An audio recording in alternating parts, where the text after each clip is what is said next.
바로 종일 쇼폼 영상만 보고 있는 대경님입니다.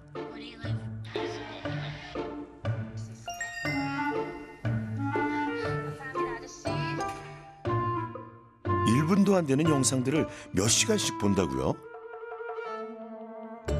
요즘에 짧은 거를 너무 많이 보게 됐어요. 옛날에는 뭐 10분짜리도 봤다면 그냥 쇼츠로 보고 싶은 거를 다 찾아보고, 그때 쇼폼을 보다 보면은 한두 시간 이렇게 볼 때가 있어요.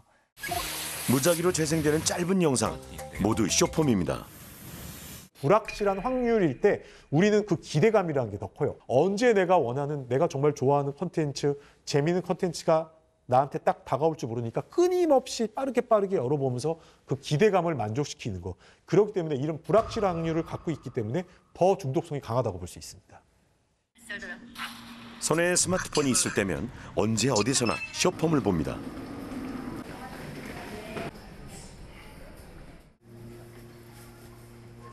제가 하루에 핸드폰을 어제 6시간 사용했는데 6시간 중에서 90%니까 4, 5시간은 쇼폼을 보는 것 같아요.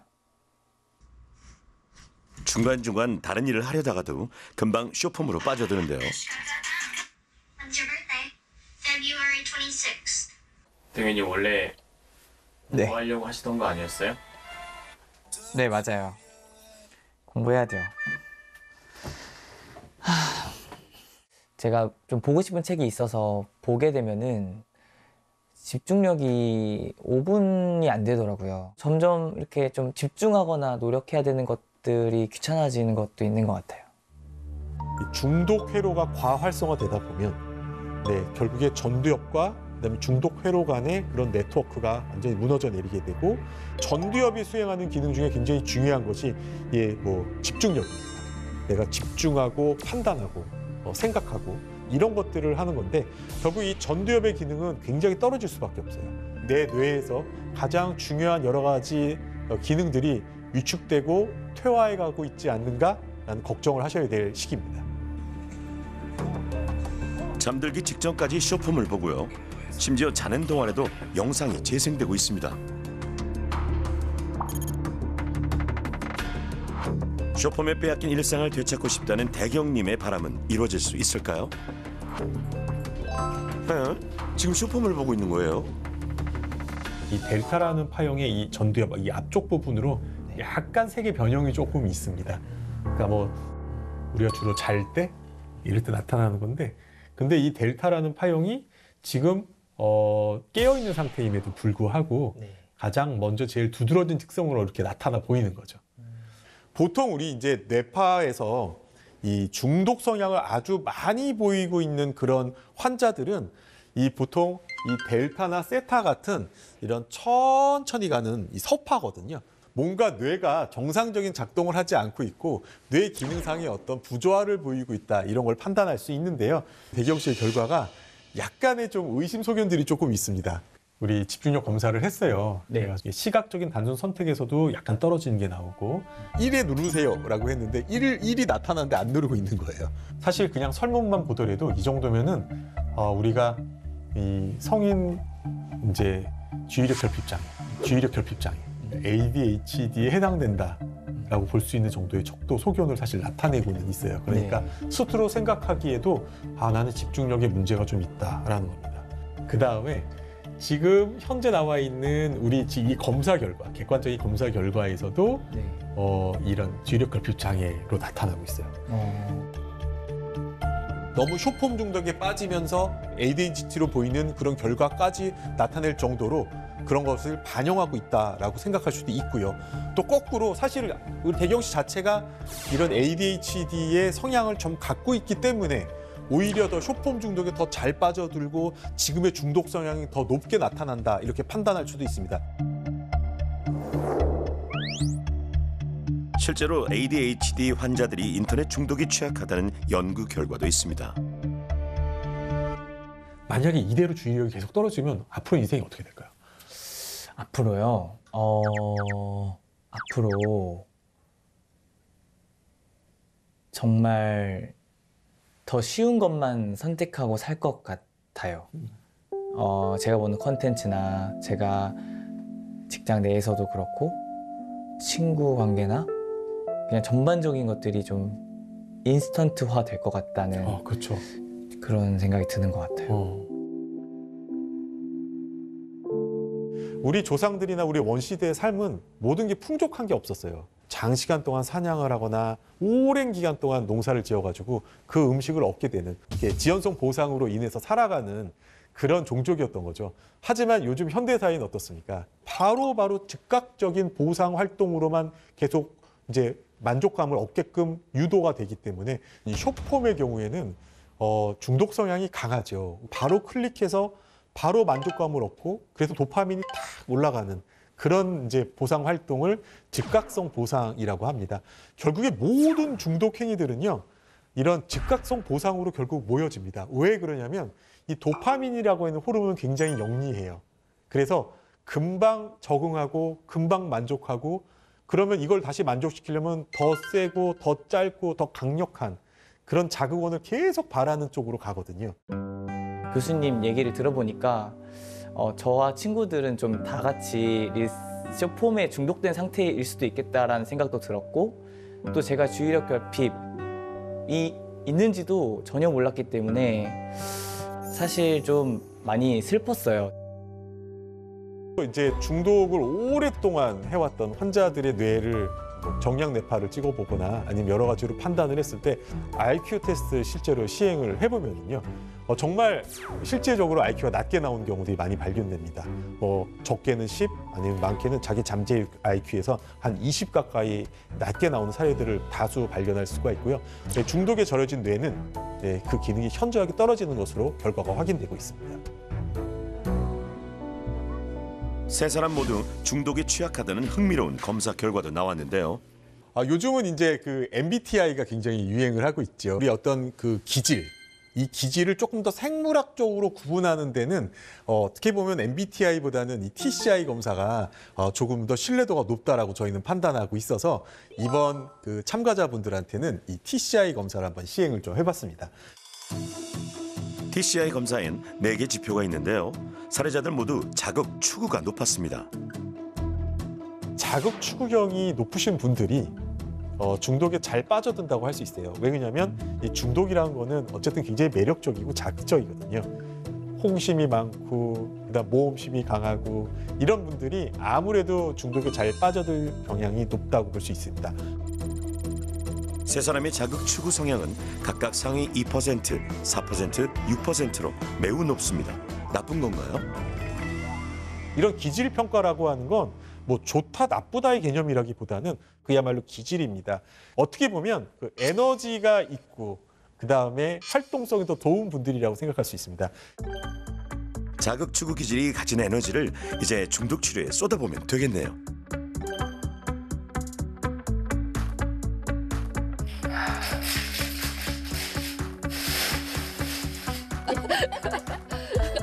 조만간 만나러 갈게. 하지만 중독 탈출은 의지만으로는 쉽지 않습니다. 세 사람에게 주어진 중독별 맞춤 솔루션의 계획과 실천을 도와줄 공통 솔루션을 소개합니다.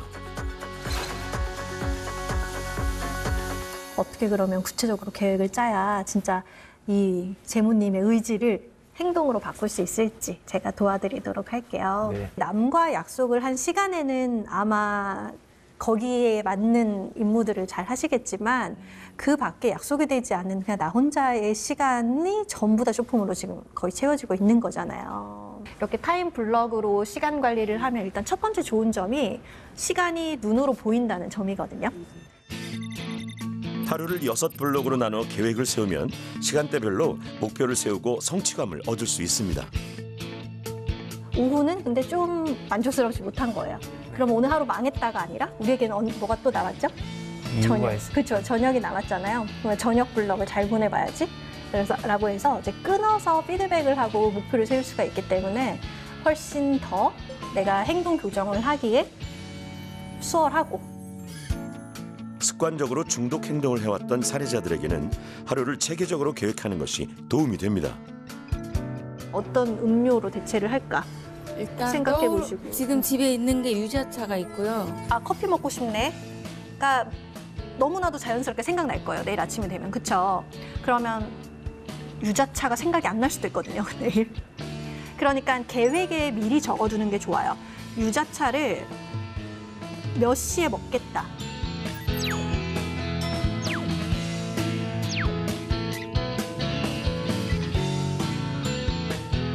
눈 뜨자마자 운동을 가면 좋을 것 같아요. 너무 춥지만 책을 읽고 점심을 네. 제가 만들어서 먹고 싶습니다. 네. 처음에 이제 너무 욕심을 부리다 보면 네. 너무 이상적으로 가다 보면 모든 걸 또 포기하게 될 수도 있으니까요. 네. 그러면은 이거를 빼도록 하겠습니다. 좋아요. 네.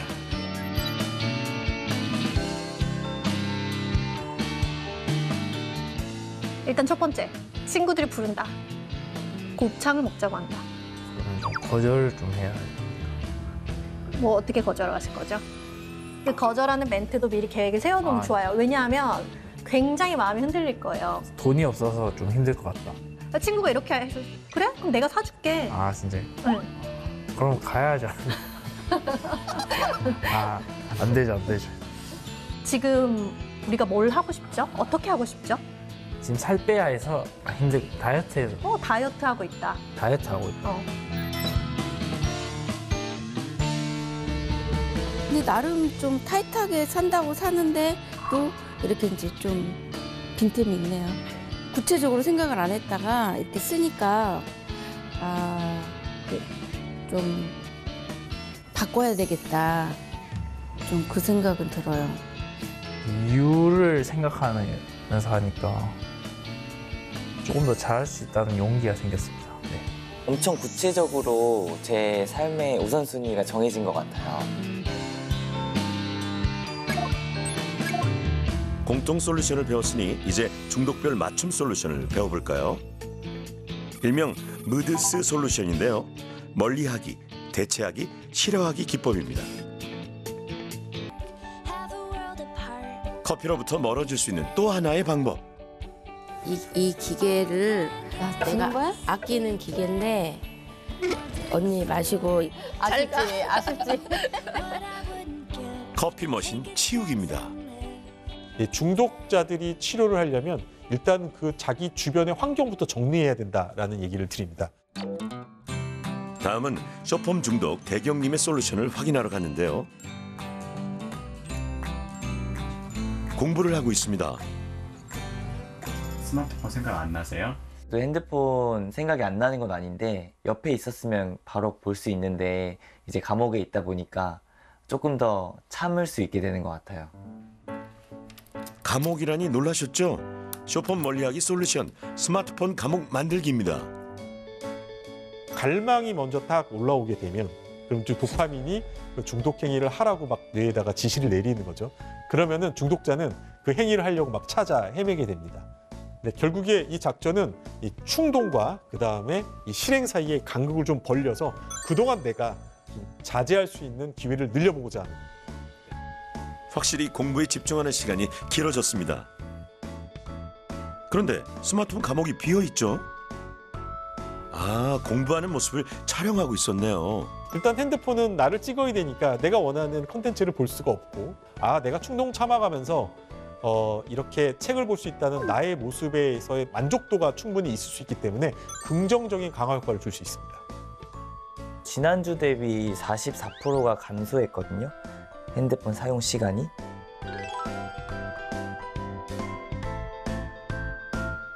진짜 흑백 모드 하는 게 제일 힘들었어요, 사실. 제가 매일 보는 인스타그램 이런 게 진짜 다 재미가 없어져서 핸드폰을 정말 안 하게 하는 데는 제일 효과적인 것 같아요. 쇼폼 싫어하기 솔루션 스마트폰 흑백 모드입니다. 짧고 강렬한 자극을 좀 줄여주는 거예요. 흑백 모드로 바꾸면 당연히 내가 흑백 그 컨텐츠를 접했을 때 재미나 흥미가 떨어질 수밖에 없습니다. 이제 음식 중독의 맞춤 솔루션을 확인해 볼까요? 재무님.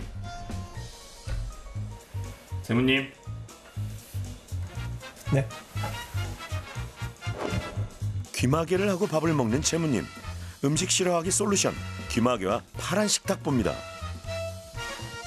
파란색이라는 게 약간 좀 위축되고 약간 청량감을 주기 때문에 음식들을 좀 과도하게 먹는 그런 심리 활동들을 좀 줄여줄 수 있습니다. 예, 특히 이제 청각에 집중하면서 밥을 천천히 먹으라고 했던 이유는 뭐냐면 음식을 천천히 먹게 되면 이 렙틴 호르몬이 거기에 맞춰서 천천히 증가해서 내가 음식을 다 먹을 때쯤에는 충분한 포만감을 느끼고 렙틴 호르몬이 이제 음식을 그만 먹어도 돼라는 시그널을 우리 뇌에 전달할 수 있도록 만들어주는 효과가 있기 때문입니다. 일단 제일 도움이 됐던 거는 15분 동안 참으면서 이제 물, 껌, 양치 순으로 하는 게 제일 이제 순간적인 식욕을 참기 도움이 많이 됐고, 이 식욕이라는 것도 몇 분 안에만 참아주면 그 식욕은 조금 진정이 되거든요. 껌을 씹는다는 건 이 저작 활동을 해보는 건데 먹는 행위 자체가 약간 나의 식욕을 좀 달래주면서 지금 당장 올라오는 식사에 대한 갈망을 좀 줄여줄 수가 있겠고요. 양치하고 나서 바로 식사를 하게 되면 음식 맛이 좀 떨궈지고 또 이왕 양치까지 했는데 음식을 굳이 먹어야 되나라고 하면 쉽게 포기할 수가 있기 때문에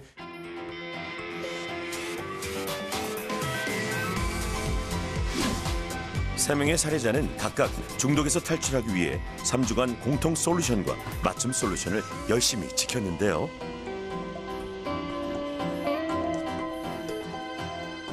제가 요즘에도 쇼폼을 잘 안 보다가 다시 틀면은 되게 시끄럽더라고요. 오디오가 항상 차 있고 높낮이도 너무 커서 그 시끄러운 거를 계속 봤다고 생각하니까 조금 다른 생각이 들더라고요. 전에 어떻게 봤지. 제가 붕어빵을 좋아하다 보니까 붕어빵을 이제 못 참고 한 6마리 정도 먹었었는데 플래너 적으면서 그러면 오늘 운동량을 좀 늘리고 내일 점심을 조금 이제 가볍게 먹어야겠다. 이렇게 해서 좀 조절을 했던 것 같습니다. 제일 달라진 거는 새벽에 잠을 안 깨는 거예요. 새벽에 잠이 안 깨니까 아침에 진짜 개운해요. 잠에서 자주 깨서 새벽 내내 영상을 보던 습관도 사라졌습니다. 솔루션을 잘 따라가며 커피를 끊어낸 연숙님. 하지만 커피 중독을 끊고요. 보리차 중독이 됐어요. 또 다른 중독의 시작. 저녁부터 이렇게 머리가 아팠어요. 감기기가 있는 것 같기도 하고. 참을 수 없는 금단 증상까지. 전 선생님이 싫어요. 연숙님의 도전은 계속될 수 있을까요? 3주 뒤 다음은 대경님과 재문님입니다. 두 사람 모두 전두엽 영역 쪽에서 약간의 기능 저하 소견이 있었는데요. 먼저 2주 만에 4kg을 감량한 재문님입니다. 와 이렇게 변했어. 약간의 항진 소견만 보이고 나머지는 셋한 아이의 정상이고요. 완전히 깨끗해져 있는 모습입니다. 그만큼 아마 뇌 기능이 훨씬 더 정상적으로 살아났을 것이다라고 보고 있으니까 분명히 자제력이나 통제력에서는 더 향상된 걸 느낄 수 있을 거예요. 컨트롤이 잘 되니까 이 정신 상태도 좀 맑아지고 안 먹겠다 마음 먹으면 이제 더 안 먹을 수 있고 이런 힘이 좀 많이 생긴 것 같습니다. 잘하고 있어요, 재문님. 대경님은 쇼폼 중독과 함께 주의력이 떨어져 ADHD 진단을 받았었는데요. 이게 예전 거. 여기 보면 양쪽으로 약간의 변형이 있었다면 오늘 찍은 건 여기 없어졌어요. 되게 신기하죠? 네. 여기 없어졌어요. 좋아졌죠? 네. 작은 차이긴 합니다. 네. 작은 차이긴 하지만 분명한 것은 이 델타 파형이 사라졌습니다. 정말 주의력 검사가 어떻게 나왔는가. 제가 원래 집중력이 좋지 않긴 했지만 이 쇼폼 보게 되고 나서부터 확 나빠지기도 했어요. 그것 때문에 이제 ADHD 진단도 받은 것 같아서 많이 충격을 받았거든요. 주의력 검사는 지난번에 보면은 뭐 저하된 것들이 막 이렇게 빨갛게 나와 있죠. 그래서 네. 이번에는 우리 종합 주의력 검사 결과가 여기 딱 한 군데만 경계로 나오고 나머지는 다 정상으로 나왔어요. 기분이 어때요? 되게 좋아요. 제가 그래도 이런 주의력을 노력해서 바꿀 수 있구나라는 생각이 들긴 하네요. 그럼 저는 이제 ADHD 환자가 아닌가요? 지금 만약에 오셨다고 한다면 ADHD 진단보다는 그냥 건전하게 잘 뇌 관리하시면 좋겠다 이렇게 솔루션 드리고 말 것 같아요. 대경님이 드디어 웃습니다. 이 도파민이 계속 중독이네, 도파민 때문에 문제가 생겼고 우리 이걸 끊을 수 없어서 더 심각하고 이런 말씀만 드렸기 때문에 야, 이 도파민이 나쁜 물질인가? 혹시 오해하실까 봐 설명을 좀 드리겠습니다. 내가 뭐 공부를 한다든지 운동을 한다든지 어떤 여러 가지 목표를 세우고 그걸 꾸준히 추진해 나가야 될 그런 일들을 만들어주고 거기에 대해서 강력한 드라이브를 걸어줄 수 있는 그 에너지가 바로 이 쾌락 중추고 쾌락 호르몬이고 바로 도파민입니다. 실제로 중독 환자분들의 경우에는 열정이 넘치시는 분들이 굉장히 많아요. 그래서 이분들의 이 열정을 이 중독이 아니라 이분들의 인생에 도움이 될 수 있는 곳으로 전환시켜드리면 그럼 이분들이 굉장히 건강하고 굉장히 활기차고 훨씬 더 많은 업적을 내면서 훨씬 더 이분들의 인생이 나아질 수 있는 거죠.